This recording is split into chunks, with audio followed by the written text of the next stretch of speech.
Boa tarde, senhoras e senhores. Hoje é 11 de dezembro de 2024. São 19 horas. Minha amiga e meu amigo, eu tenho o prazer de vir aqui hoje falar com você para dizer que a democracia venceu. Os golpistas jogaram a toalha. É isso mesmo, eles jogaram a toalha, até porque não tem outro jeito. Na verdade, nessa semana aqui a gente já teve muitos fatos que denotam que a batata do Bolsonaro já passou de assada e já está queimando há muito tempo. O Supremo Tribunal Federal tem uma votação que vai até o dia 13, ou seja, vai até a próxima sexta-feira, e nessa votação é muito provável que o Alexandre de Moraes seja mantido à frente dos inquéritos de Bolsonaro por unanimidade no Supremo Tribunal Federal, mesmo sem o voto de Moraes, porque é óbvio que ele apoia a ele mesmo nessa questão. Mas 8 ministros já votaram e só faltam votar Cássio Nunes Marques e André Mendonça. E as notícias são de que tanto André Mendonça como Nunes Marques estão propensos a manter Alexandre de Moraes à frente desses inquéritos, porque eles vão ficar lá décadas. O Bolsonaro vai morrer, o André Mendonça, que é super jovem, e o Nunes Marques também, não é velho, não é? Vai estar lá.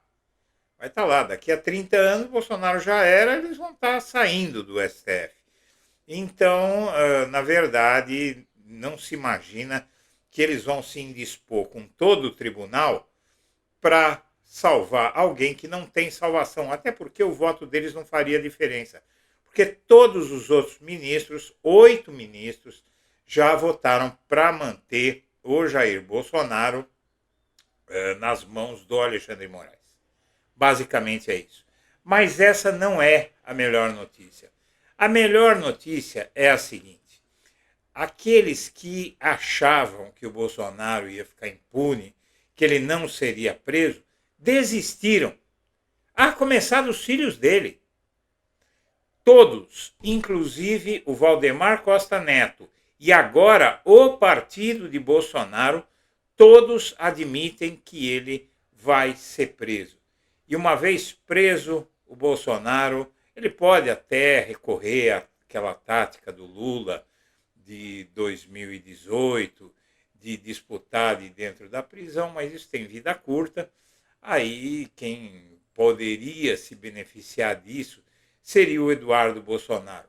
Mas assim como o Fernando Haddad, que era o vice de Lula em 2018, o Eduardo Bolsonaro não é o Jair Bolsonaro, e apesar de os bolsonaristas serem mais idiotas, o fato é que não é a mesma coisa, e esse processo que vem por aí já dá mostras de que o Supremo Tribunal Federal venceu.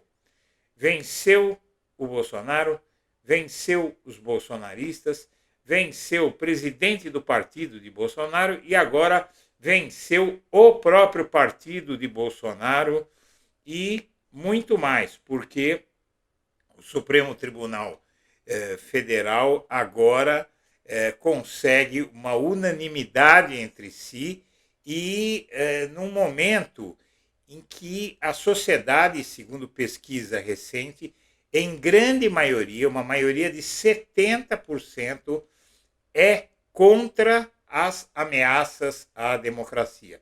De uma vez que fique provado que o Jair Bolsonaro afrontou e ameaçou a democracia, já era. Ele vai perder apoio de uma parte muito expressiva da população e, ao mesmo tempo, sai uma pesquisa que mostra que o Lula tem 52% de aprovação. O Lula se elegeu com 50, alguma coisa. E o Bolsonaro com 48, alguma coisa. Ele perdeu com 48, alguma coisa. Ou seja, o Lula aumentou um pouquinho.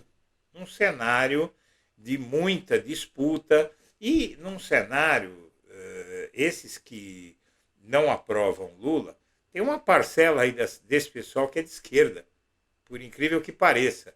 Né? Não está gostando da condução da economia pelo Haddad e tal. Então tem um povo de esquerda que não aprova o Lula, mas também não aprova a extrema-direita. Né? É aquele pessoal que não sabe nem o próprio nome, não sabe nem onde fica a ponta do seu nariz.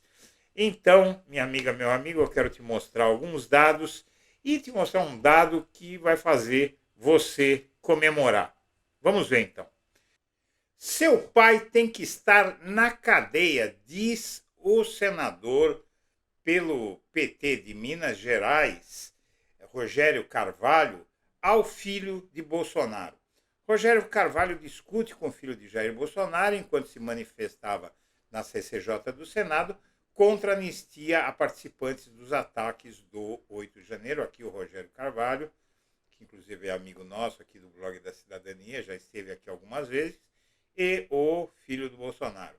E eles bateram boca na reunião da Comissão de Constituição e Justiça, CCJ, nesta quarta-feira, e o petista se dirigia a juristas indicados para as vagas no CNJ como uma manifestação contra a anistia dos ataques de 8 de janeiro, quando o filho do Bolsonaro passou a fazer comentários fora do microfone.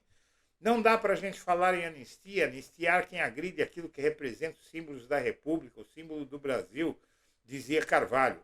Golpista tem que estar na cadeia. Aí o Flávio Bolsonaro gritou, começando com Alexandre de Moraes. E o Rogério Carvalho respondeu, começando com seu pai.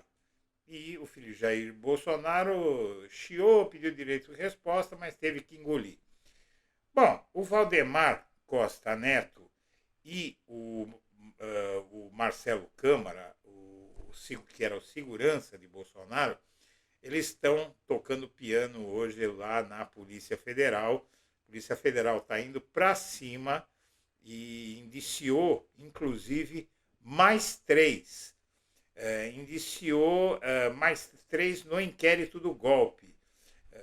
A Polícia Federal indiciou nesta quarta-feira um complemento, enviou ao STF um complemento para o relatório final da investigação sobre o golpe de 8 de janeiro, e mais 3 militares foram indiciados, subindo o total para 40 indiciados.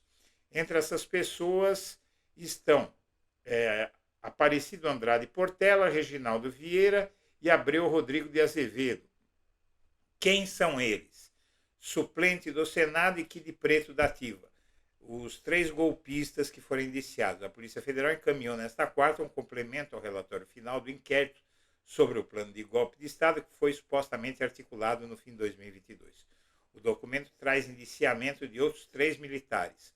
O tenente Aparecido Andrade Portela, o coronel reformado Reginaldo Vieira de Abreu e o tenente-coronel da Ativa, Rodrigo Bezerra de Azevedo.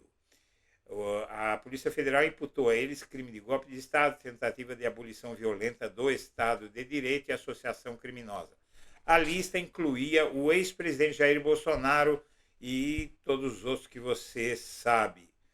Esse tenente Portela, conhecido como Aparecido Andrade Portela, foi eleito em 2022 como primeiro suplente da senadora Tereza Cristina e é apontado pela PF como intermediário entre o Planalto e financiadores dos acampamentos golpistas.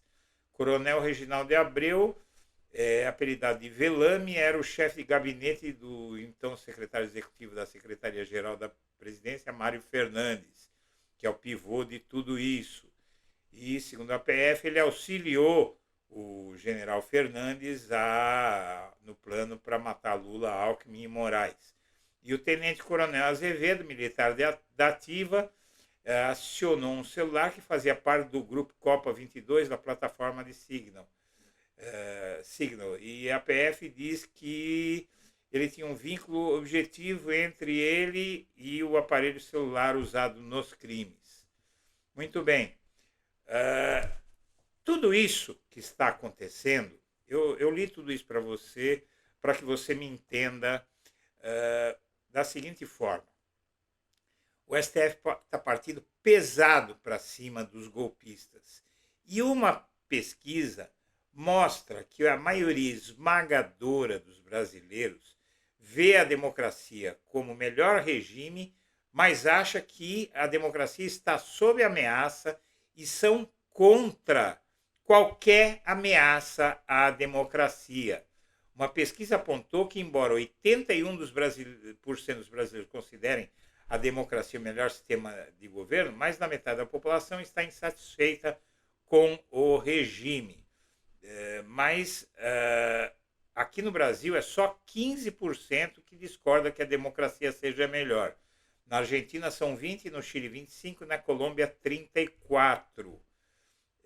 E aí você tem um dado muito importante aqui, que é sobre o apoio das pessoas à democracia. 70% dessas 81% das pessoas acreditam que a democracia está sob ameaça.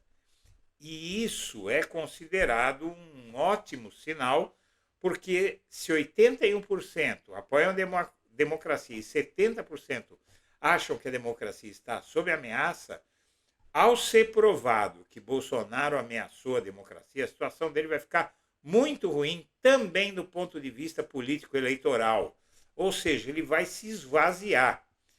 E agora, a má notícia para ele é o seguinte: o novo consenso no PL sobre a possibilidade de prisão de Bolsonaro é completamente diferente do anterior. Vamos entender aqui.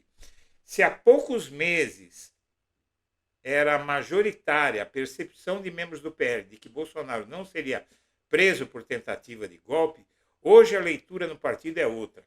É consenso entre a cúpula e os integrantes da sigla que o julgamento do Supremo Tribunal Federal sobre o caso culminará na prisão do ex-presidente. E o próprio presidente do partido, do Bolsonaro, Valdemar Costa Neto, faz parte do grupo que mudou de visão e acredita em uma condenação do Bolsonaro à prisão. Antes, uma ala do partido fazia avaliação de que os magistrados iam dar uma aliviada para o Bolsonaro, iam dar uma pena baixa, que não daria nem cadeia, e aí ele ficaria livre. Depois do relatório final da Polícia Federal, que indiciou Bolsonaro e mais 36 pessoas pelo plano de golpe, incluindo assassinato de autoridades, a avaliação unânime entre os bolsonaristas, entre o partido Bolsonaro, o presidente do partido e até os filhos, é que o Bolsonaro vai ter ordem de prisão decretada no ano que vem, após uma condenação na corte. E o caso deve ser julgado na primeira turma do STF, que acumula vitórias com o ministro Alexandre de Moraes, que está nessa primeira turma. E, além de Moraes, você tem nessa primeira turma Flávio Dino, Carmen Lúcia, Luiz Fux e Cristiano Zanin. Todos eles apoiaram Moraes continuar como relator dos casos de Bolsonaro. Então, aí, a hora que a Procuradoria-Geral da República fizer a sua denúncia contra Bolsonaro, vai estar cheio de prova de crimes dele, vai ser muito dura essa denúncia, e o julgamento vai ser mais duro ainda, porque vai expor tudo isso para o país e para o mundo, e aí a situação dele vai ficar bastante difícil, e eu acredito num enfraquecimento muito grande da extrema-direita em 2026, junto com um momento muito bom da economia que nós vamos estar vivendo daqui a 2 anos, se o Lula continuar no rumo que ele está, e não há por que achar que ele não vai continuar. E aqui é uma boa notícia. Eu considero que o STF, minha amiga, meu amigo, foi vital nesse processo todo que o Brasil viveu. Eu acho que o STF salvou a democracia brasileira, salvou os nossos pescoços. E agora o tribunal firma acordo com a Unesco, né, no Brasil, para projeto de um museu da corte. A parceria transformará o espaço em um centro cultural de referência para a promoção da memória e da educação para a democracia. E o Brasil precisa muito disso. É preciso exaltar a democracia.